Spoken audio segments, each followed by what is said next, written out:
अस्सलाम वालेकुम, मैं हूं मोहम्मद ज़िशान और आप मेरा फेसबुक और यूट्यूब चैनल देख रहे हैं। इमरान खान साहब सरगोदा में उन्होंने ख़ताब किया है, स्टूडेंट्स के साथ ख़ताब किया है सरगोदा यूनिवर्सिटी में, और उन्होंने बड़ी अहम बातें भी की हैं। इंपोर्टेड कंपनी के जो सहूलतकार हैं उनके बारे में भी उन्होंने बातें की हैं, और जो इंपोर्टेड कंपनी हथकंडे इस्तेमाल कर रही है उस हवाले से भी उनका कहना था। बड़ी अहम बातें उन्होंने की हैं, और भी बहुत सारी चीज़ें वो कहते रहे हैं। माजी में भी वो कहते रहे हैं, आज भी वो कहते रहे हैं।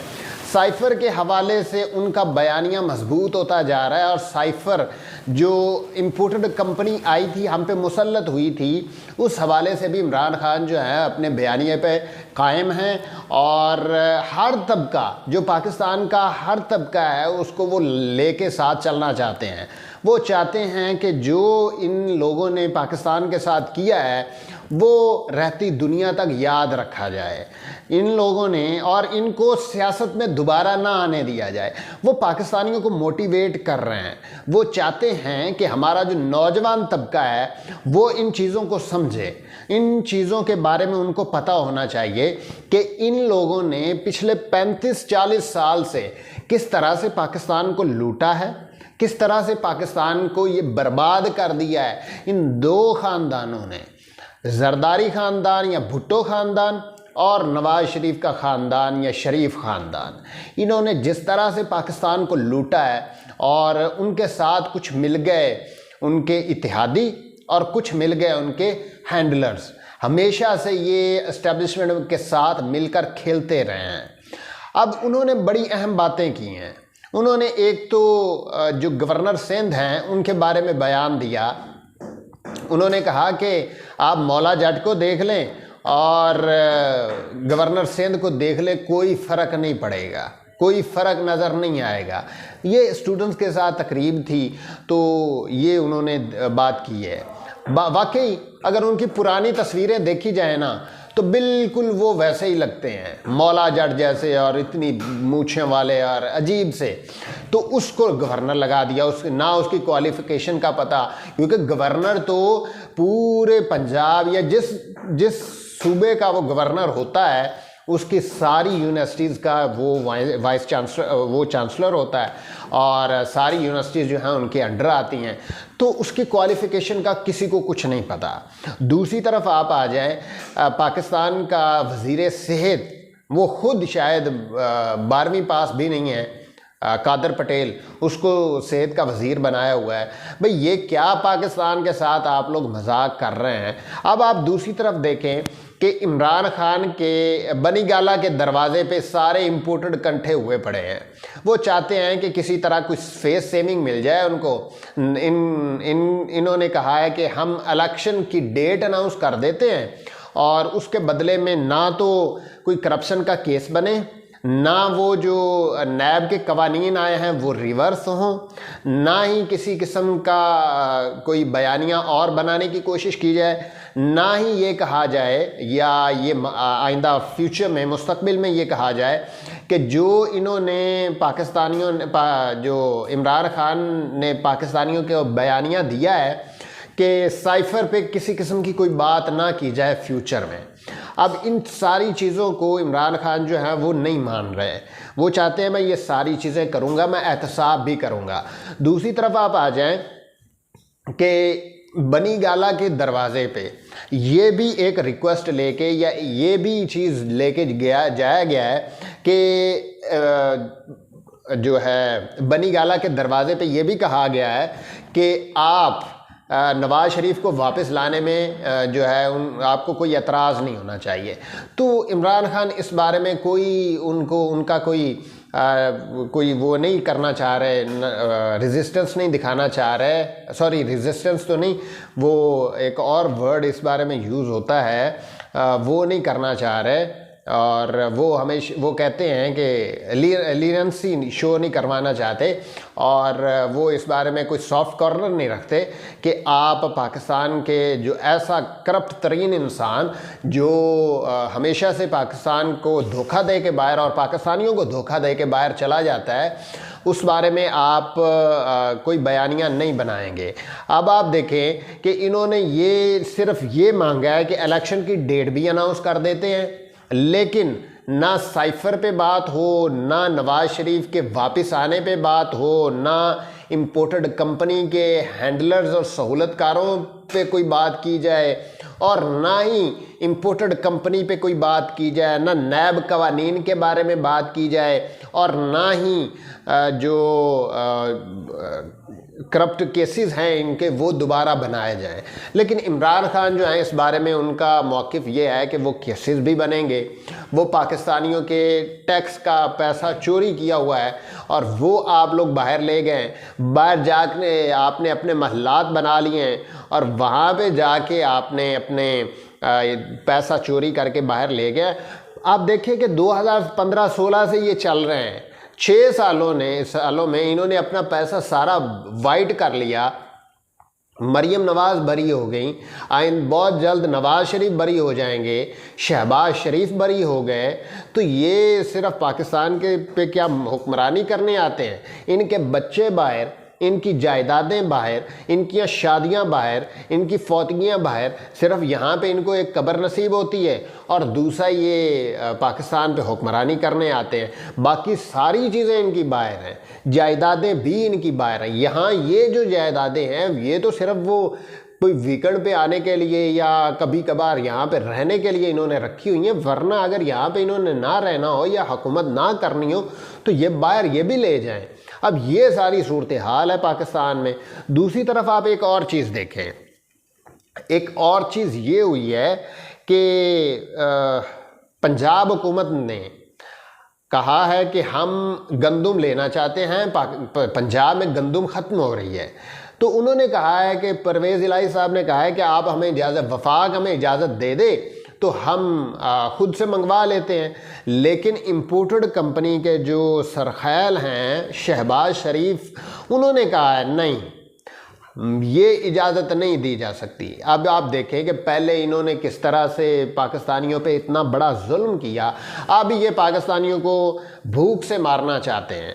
ये अब पाकिस्तानियों को भूख से मारेंगे, पाकिस्तानी भूख से मरेंगे। ना इनके पास कोई किसी किस्म की चीज़ है ये करने के लिए कि ये पाकिस्तानियों के बेहतर मुस्तकबिल के लिए फ़ैसले कर सके, क्योंकि फीड चीज़ें तो इनको कहीं और से होती हैं ना, हमेशा से होती आई हैं। अब ये गलत पंगा ले लिया इन्होंने, जिन्होंने भी ये फीड किया है बंदा इन्होंने गलत चुन लिया है। अब बयानिया जो है वो उनका मजबूत हो रहा है, इमरान खान का मजबूत हो रहा है। जिस तरह से इमरान खान को 9 और 10 अप्रैल की रात को रात 12 बजे निकाला था, इमरान खान एक डायरी के साथ अकेला निकला था ना, अब आज पूरा लश्कर लेके वो पीएम हाउस की तरफ बढ़ रहा है। और रोक सकते हैं तो रोक लें, रोक नहीं पाएंगे ना। आप पंजाब में देख लें, आप सिंध में देख लें, आप केपीके में देख लें, बलूचिस्तान में देख लें, गलगित में देख लें, और आप आज़ाद कश्मीर में देख लें, नेशनल पार्टी पाकिस्तान तहरीक इंसाफ है और कोई पार्टी नहीं है। लेकिन फिर भी आप देखें कि ये इंपोर्टेड कंपनी जो है हम पे मुसल्लत हुई है। और किस वजह से मुसल्लत हुई है कि इन पे कोई शफकत हाथ पड़ा हुआ है। अब इनके अपने साथी अब बोलना शुरू हो गए हैं। रियाज पीर सादा साहब का आज एक बयान आया, उन्होंने कहा कि हम ऑपरेशन रिजीम चेंज में सहूलतकार बने, हमें इस्तेमाल किया गया, हमारे हैंडलर्स ने हमें इस्तेमाल किया और हमें फेंक दिया गया, हम भूखे शेर के सामने फेंक दिया गया, और अब हम सिर्फ उस शेर के रहमो करम पे हैं, अगर वो हमें खा ले या छोड़ दे। तो ये चीज़ें जो हैं वो इनको पहले सोचना चाहिए था। अख्तर मेंगल साहब ने बयान दिया है, रियाज पीर ज़्यादा बयान दे रहे हैं। अब आहिस्ता आहिस्ता ये इनके सामने सारी चीज़ें आएंगी, ये करेंगे। अब ये आने वाले वक्त में आप देखेंगे कि ये दोबारा से बयानियाँ बनाना शुरू हो जाएंगे कि पाकिस्तान में महंगाई हो गई, लुट गए, मर गए, बर्बाद हो गए। अब इनको फेस सेविंग नहीं, ये इलेक्शन की तरफ जाना चाहते हैं, लेकिन कोई ऐसे रीज़न लेके जाना चाहते हैं कि इनकी सियासत भी बच जाए और ये आइंदा आने वाली जो इलेक्शन है उसमें भी पार्टिसिपेट कर सके, लेकिन इनको कोई फेस सेविंग नहीं मिल रही।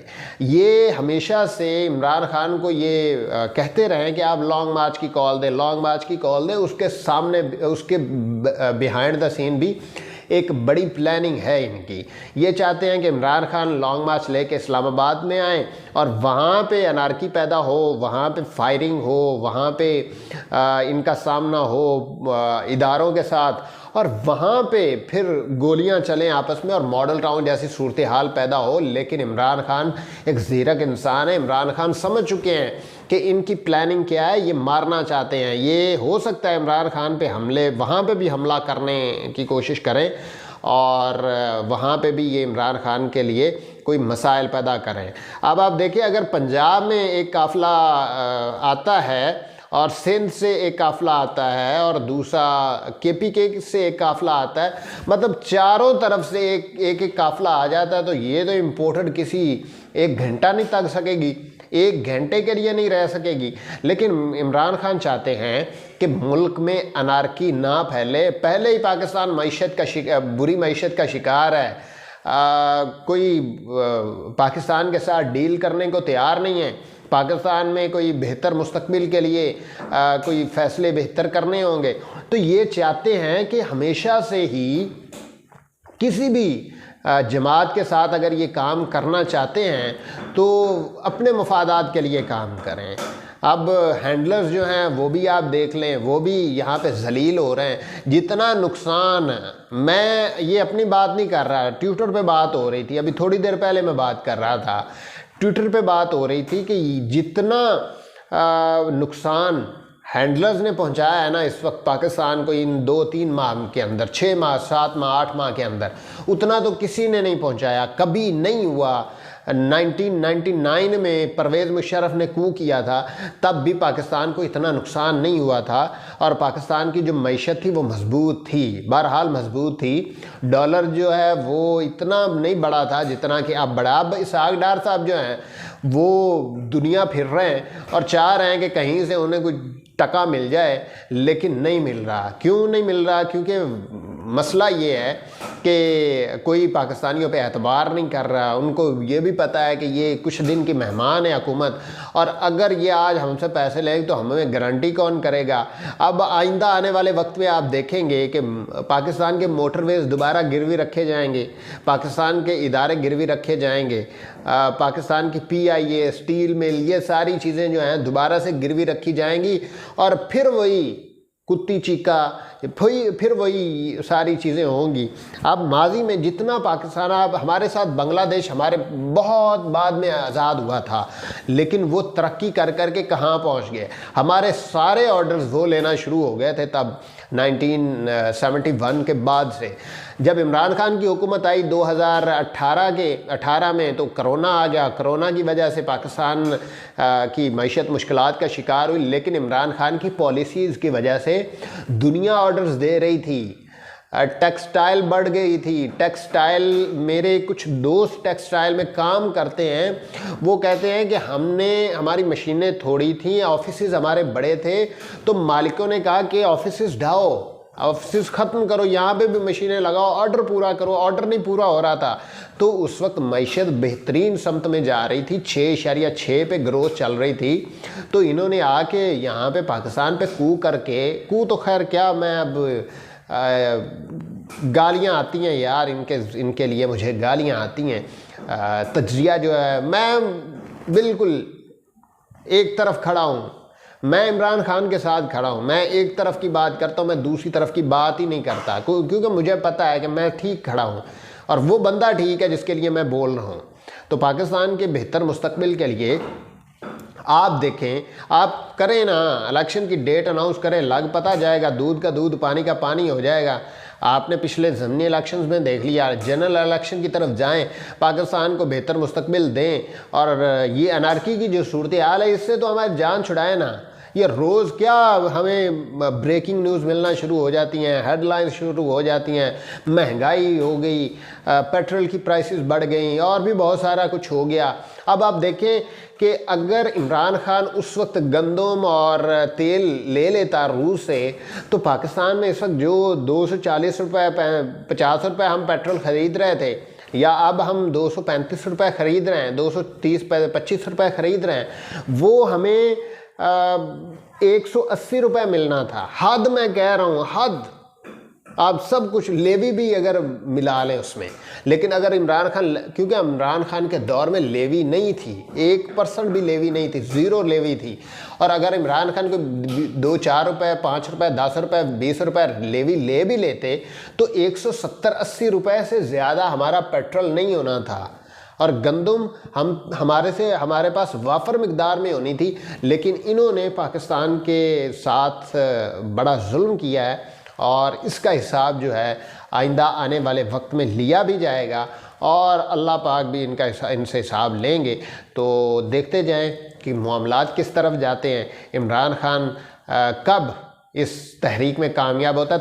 कामयाब होनी है तहरीक, कभी कोई भी तहरीक अगर आप उठा के देख लेना, कभी कोई तहरीक नाकाम हुई नहीं है। देर सवेर हो जाती है, आगा पीछा हो जाता है, लेकिन वो कामयाब हो के रहती है और इंशाल्लाह ये तहरीक भी कामयाब हो के रहनी है।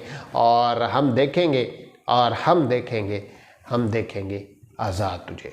पाकिस्तान पाइंदाबाद।